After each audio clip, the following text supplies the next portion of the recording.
umugabo iyo ugerageje kumuhindura araguhunga, mu gihe umugore iyo ugerageje kumubwira icyo adashoboye agerageza kugikora neza, umugabo iyo umubwiye ibyo adashoboye arabireka nta n'ibyo yongera kuzasubiramo. Umugabo ugize amahirwe akajya kugutekera mu gikoni waza ukamubwira ko ateka nabi, uzarinda usaza utongeye kubona gutekera na rimwe, kuko abagabo ikintu badashoboye. Hello ladies and gentlemen, how are you? Nizere ko mumeze neza. Ni Noah Niyitanga, iyi ni Noah Talk Show, ikiganiro ni impamba y'ubuzima.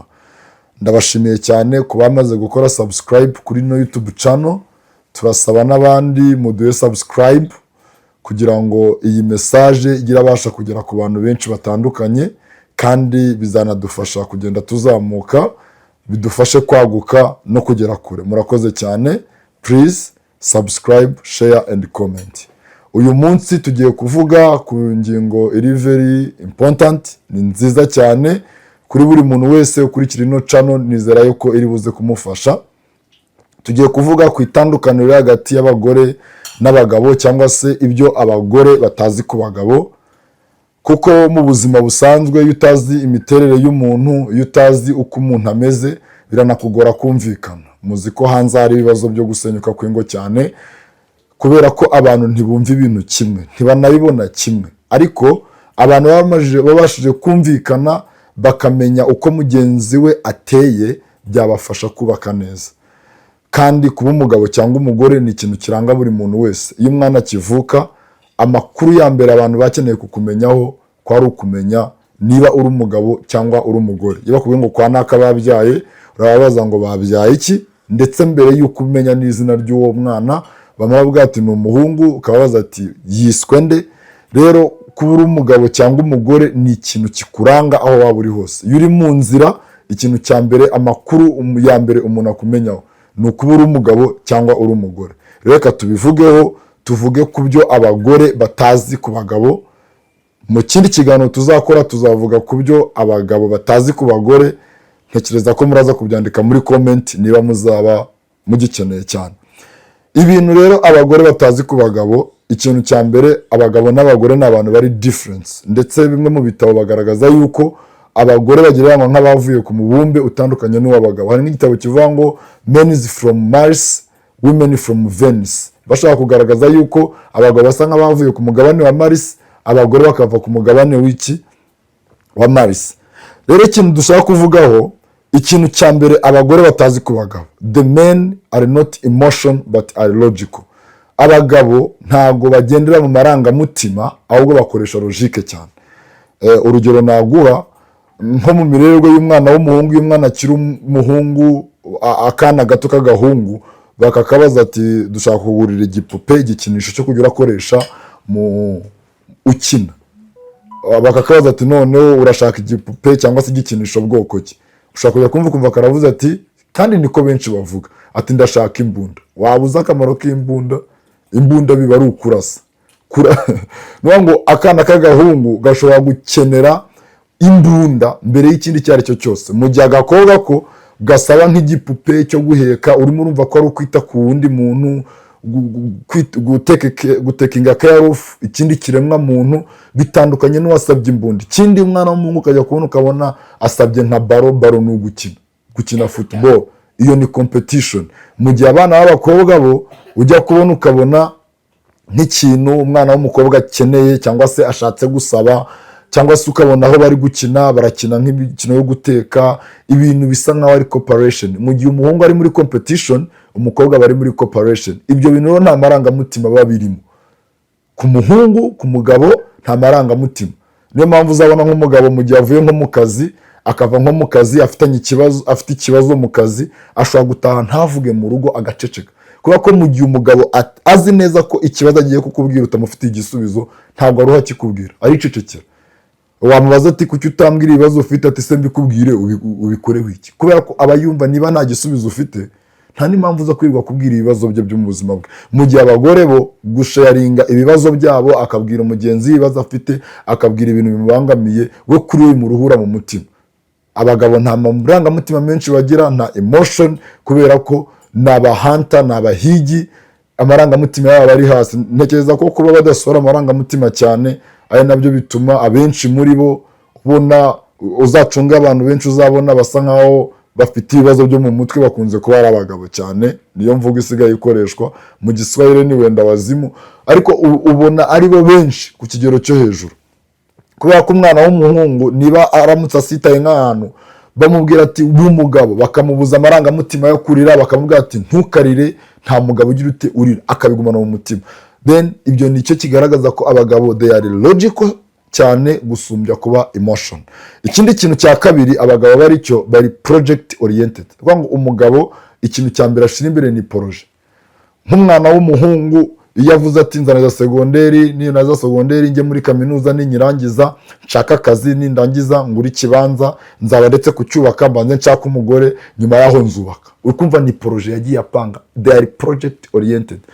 Rero nko ku mwana w'umukobwa iyo ateretwa n'umuhungu akabona amamagara mu gitondo, waramutse ute, wariye, wagize ute, wakoze iki, yibwira ko naramuka none wamugejeje mu rugo uretse kujya aramubwira amagambo meza azajya anamuheka ku mugongo. But uzabaza abagore benshi bageze mu ngo siko biba bimeze, kuko abagabo ni project oriented. Icyo asoje aravivura.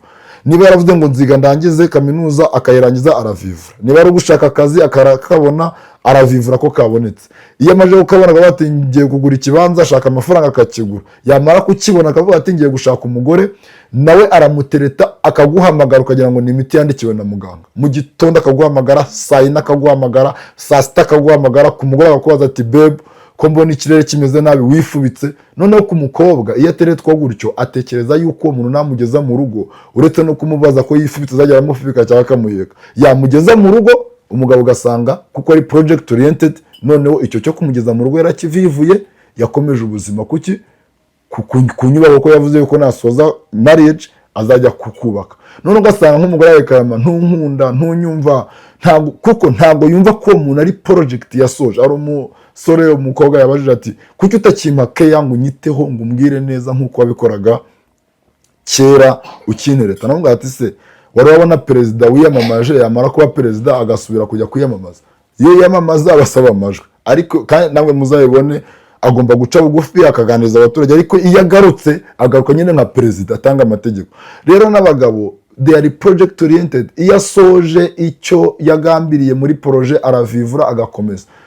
Uzabona nk'umugore, umugabo wafataga nk'ibirometero 10 yagiye kureba umugore agenda adakoza amaguru hasi agiye kureba umukunzi we, bamara kubana kuva mu cyumba kimwe ngo ajye mu kindi kumureba bikanamunanira. Kubera iki? Ni projet yararangiye, yarayivivuye. Mu gihe abagore bakora mariage bumva urukundo aribwo rutangiye, abagore babo bakora mariage bumva urukundo rurangiye. Bamwe babone hari ikintu kisoje, abandi bumva ko hari ikindi gihite gitangiye. Rero umugore agomba kubanza kumva umugabo ko ari project oriented, aho kugira ngo umurwanye muri projet arimo, ukifatanya nayo muri projet ukamushigikira kugira ngo atakubona nk'umukompetitor w'intego ze z'ubuzima, ahubwo akubone nk'umufatanyabikorwa ubwo buzima, kubera ko bo bari project oriented. Kandi ikindi cya kabiri bari oriented ku kazi. Umugabo ikintu cya mbere yahawe ku kazi, kuri video y'ubushize narayivuze, niba utarayirebye usubira inyuma uraza kuyibona. Umugabo ikintu cya mbere yahawe kari akazi. Adamu bamubwiye ati kora ita kuri no ngobyo, kora ibi nibi, amajije kubisoza nibwo bamuzaniye umugore. Rero umugabo, hari abagabo benshi njya mbona umugabo akava nko mu Rwanda akajya mu kindi gihugu akajya gutangira ubuzima, agashakiraho imibereho, yamara kuyibona akazana umugore cyangwa se akajya aramwohereza amafaranga. Ariko nta mugore ushobora gusiga umuryango ngo agiye gushaka ubuzima mu kindi gihugu, ntibishoboka, kuko abagabo ni hunters, bagomba guhiga. Nibyo biba biri mu successful yabo, iva ku kazi. Agaciro k'umugabo kava ku kazi akora. Rero niyo mpamvu bari project oriented. Niba ubona atakigutetesha ngo akwiteho akubwira amagambo menshi, nuko projet yo kugushaka yarangiye, yakomeje n'ubundi buzima busanzwe. Ndumva ko kino kiganiro cyiza. Niba hari umugore urimo uracyumva akumva ibyo mvuga ari byo, please byandike muri comment uvuge niba ndimo ndavuga ukuri cyangwa se ndiho ndatana, kuko umugabo ikintu cya mbere washize imbere ni project. Ikindi kintu cya gatatu abagabo bakenera cyangwa se mu buzima bwabo batandukaniyeho n'abagore, men they need acceptance rather than judging and change them. Baba bakeneye kwakirwa kurusha kubacira urubanza cyangwa se kubajudginga no kugerageza kubahindura. Umugabo aba akeneye kwakirwa, kuko umugabo ikintu cya mbere agira icyo bita pride cyangwa se ego. Niyo mpamvu na Bibiliya ijya kubwira abagore ibasaba ikintu kijyanye no ku inshingano yabasabye, ntekereza ko biri mu Efeso 5 igice cya 5:20 yarababwiye ngo mugandukire abagabo, kuko umugabo ikintu cya mbere kimukora ku mutima ni ikintu gikora kuri ego ye cyangwa se kumwakira uko ari. Kuko umugabo agira ego, ariyumva. Umugabo iyo ugerageje kumuhindura araguhunga, mu gihe umugore iyo ugerageje kumubwira icyo adashoboye agerageza kugikora neza. Umugabo iyo umubwiye ibyo adashoboye arabireka, nta n'ibyo yongera kuzasubiramo. Umugabo ugize amahirwe akajya kugutekera mu gikoni, waza ukamubwira ko ateka nabi, uzagenda usaza utongeye kubona gutekera na rimwe. Kuko abagabo ikintu badashoboye ntacyo bajyamo, kandi ntibajya bigereranya n'abantu bari hejuru yabo, ahubwo abagabo bigereranya n'abantu bari munsi yabo. Umugabo nubwo yaba ari umusinzi aravuga ati uko nasinda kose sinasinda nka Karoli, aturiya Charisi arasinda akanata, kuko we aba yigereranya n'abari munsi. Mu gihe umugore avuga ati ntabwo mfite igitenge cyangwa ibubu nk'iryanaka, yigereranya n'abari hejuru ye. Rero umugabo ikintu aba akeneye ni acceptance. Please bagore, mubanze mwakira abagabo banyu uko bari, banza umwakire kugira ngo ubone ukuntu ugira ute umuhindura, kuko bari ego, biyumva nyine. Ntabwo umugabo agerageza, ntabwo umugabo bimukura mu mutwe kumva ko ari nk'umuntu usuzuguritse. Uzabona tuvuge nk'urugero, nk'umugabo, umugabo wawe akunda football, akunda imikino, aho kugira ngo umwumve ko ayikunda, ahubwo ugashaka kumuhindura ngo ayireke. Atari ko ayo makipe ubureba byo ngibyo ubureba muri football, iyo mipira ubureba y'amaguru, ati ntabwo wareka ukaganiza umuryango, kandi kuri we ni ikintu gikomeye. Kandi iyo muhitishijemo ati uzahitamo hagati y'umupira nanjye, ahitamo umupira, ahita afata kontake, niba afite imodoka cyangwa agasohoka akatsa imodoka akajya kurebera mu kabari, kubera yuko niho yumva ari comfort, kubera ko ashaka kwakirwa uko ari, ntabwo ashaka kugira ngo ahindurwe. Nicyo kibazo kiba muri mariage. Umugabo ashaka umugore yumva ko umugore atazigera ahinduka, n'umugore agashaka umugabo yumva ko umugabo azahinduka. Bagera muri mariage ntihagire na kimwe kiba, umugabo ntahinduke, n'umugore umugabo yashaka ko atazahinduka, nawe bikarangira ahindutse. Rero banza umwakira uko ari. Please, muri mariage ibintu bitatu bigisha. Ikintu cya mbere bigisha kuri finance, ikintu cya kabiri bigisha ku isuku, icya gatatu bigisha kuri sex. Ariko ku isuku reka dufate urugero rworoshye.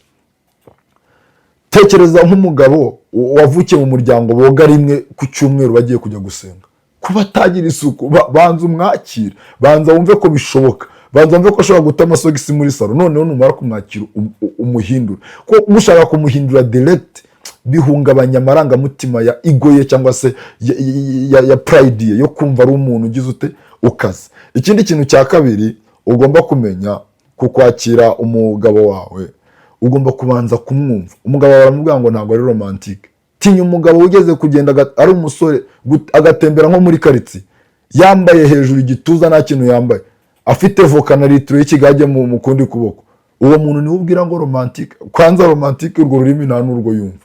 Ibyo bintu bya romantique byo kuba ni ibintu atasoba mu rurimi, muri dictionnaire iba mu mutwe we, ntabwo iyo jambo ribamo. Umugabo yageze kwicara hejuru kuri karisori ya fuso, afite igisheke ari kugikongora hejuru ya karisori, ngo romantique. Banza umwakire urebe iyo yavuye, basi umushimire ko agerageza. Umuntu yavukiye mu muryango sa kubita nyina ari umusinzi, basi no kuba agira umujinya, basi banza accepting, banza umwakire uko ari, noneho ugerageze kumuhindura bwa nyuma. Kuko abagabo ntabwo bakunda umuntu ushaka kubahindura, ntibabikunda na rimwe. Niyo mpamvu ubona relationship zose zishoboka ari iz'umugabo uri hejuru y'umugore. Yani umugabo ufite urwego ariho gusumbya umugore, usanga umukobwa wo muri primaire aba ashaka gukundana n'umuhungu wo muri secondaire, uwo muri secondaire agashaka gukundana n'uwo muri kaminuza. Kubera iki? Kubera ko umuhungu ikintu aba akeneye, impamvu relationship ishoboka nuko umwe muri bo asubmitinga byoroshye cyangwa se yubaha undi akamwubaha kuko amurenze. Niyo mpamvu uzabona uri mu kazi ashaka gukundana n'ufite akazi karenzeho.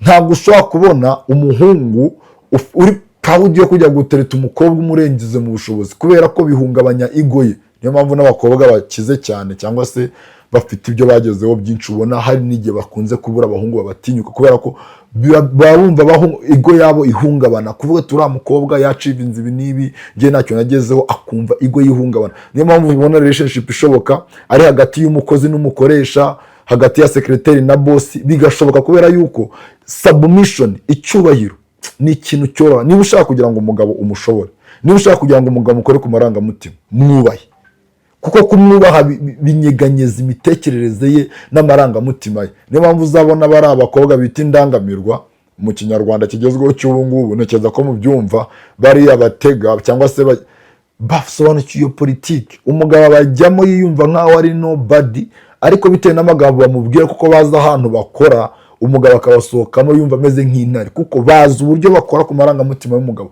bazi uburyo bakora ku marangamutima y'umugabo ya confidence, yo kwigirira icyizere, ya ego ye. Bamara kuyikoraho, kuyibyutsa, bakamukontorora, kubera ko baba bazi neza ko namara kumuha respect, namara kumukoraho, namara kumubwira kuri ego ye, umugabo aragara akamera nk'intare. Kandi ibyo ni byo abagabo bagira ute bakunda. Niyo mpamvu usanga umubano w'umuntu uri hasi n'uri hejuru wumvikana, mu gihe abagore bose uko bameze. Abagore bareba umuntu barenzeho. Niba umukobwa yiga primaire abashaka umuhungu yiga secondaire, niba umukobwa yiga secondaire ashaka umuhungu wa kaminuza, niba umukobwa ari muri kaminuza abashaka umugabo ufite akazi cyangwa se umusore ufite akazi, niba afite akazi ashaka umusore ufite akazi karenzaga.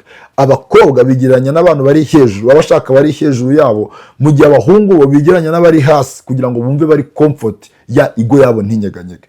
Icyo kintu abagabo cyo kubahwa ni ikintu gikomeye, nta nubwo it is not wants, it needs. Ntabwo ari ikintu bashaka, icyubahiro baragikeneye. Umugabo kugira ngo abana tubashwe arasohoka akigendera. Niyo mpamvu abahungu benshi ku myaka y'ubugimbi, iyo bamaze kugimbuka, akabona mu rugo baramugenera amasaha n'ibiki, arahava akajya kuba muri ghetto. Kubera iki? Ikintu cya mbere bashaka ni ego yabo, kumva yuko nyine ari umuntu w'ingenzi mu bandi. Icyo nacyo. Kandi ikindi kintu cya kabiri, cya gatatu, cya kane, abagabo bari selfish, barikunda. Umugabo iyo afite umukobwa bakundana cyangwa se umugore bakundana, abazi icyo amushakaho. Mu gihe umukobwa ashobora kuba tura mungu mukundira icyo, akavuga ati nuko gusa, ati numva ari sawa, ati numva bindyoheye, ariko atazi neza ikimusunikira muri ibyo bintu. Mu gihe umukobwa we, umuhungu aba ari serious, azi icyo agambiriye n'icyo ashaka kugira ute, n'icyo ashaka kugeraho. Rero ni bagore, accept you man, banza umwumve, banza umwakire, then ubone kumuhindura, wikirukanyira mu kuyimuhindura. Ibi ni ibintu abagabo batandukaniyeho n'abagore, kandi abagore batabasha kumva. Umugore ntabasha kumva uburyo ki amaze icyumweru abwira umugabo ko bafite ikibazo, umugabo atari yamusubiza, akajya avuga ngo ndacyabitekereza. Kuko umugabo iyo adafite igisubizo cy'ikintu araceceka. Niyo mpamvu uzabona nk'umugabo abyutse mu gitondo yicaye mu nzu, ukamubwira ati dufite ibibazo ibi n'ibi mu rugo, hari ibibazo ibi n'ibi, dufite ikibazo cy'amafaranga, nta sukari yari, ukabona arasohotse, arambaye, aragiye, nta kintu akubwiye, ukabona mu masaha 4 saa 5 agarukanye isukari. Kuko bo ni abantu bashaka ibisubizo. Banza umwumve, niba nta gisubizo ufite cy'ikibazo cye, nta n'impamvu zo kuganiriza ibyo bibazo bye. Rero tuzavuga no ku bindi bintu noneho abagore bakunda ariko abagabo batabaziho. Gusa ikintu cya nyuma, abagabo batandukaniyeho n'abagore mu buryo butandukanye, nicyo twita sex. Tuzakivuga mu buryo bwihariye kuko iyo ni ingingo ukwayo. Abagabo sex kuri bo ni needs, mu gihe abagore bo icyo baba bakeneye ni affection. Biratandukanye, tuzabivuga mu buryo bwihariye, tuvuge kuri iyo ngingo mu buryo burambuye. Gusa icyo twari turavugaho ni itandukaniro riri hagati y'abagabo n'abagore. Umugore banza wumve mu mitekerereze y'umugabo uko ameze.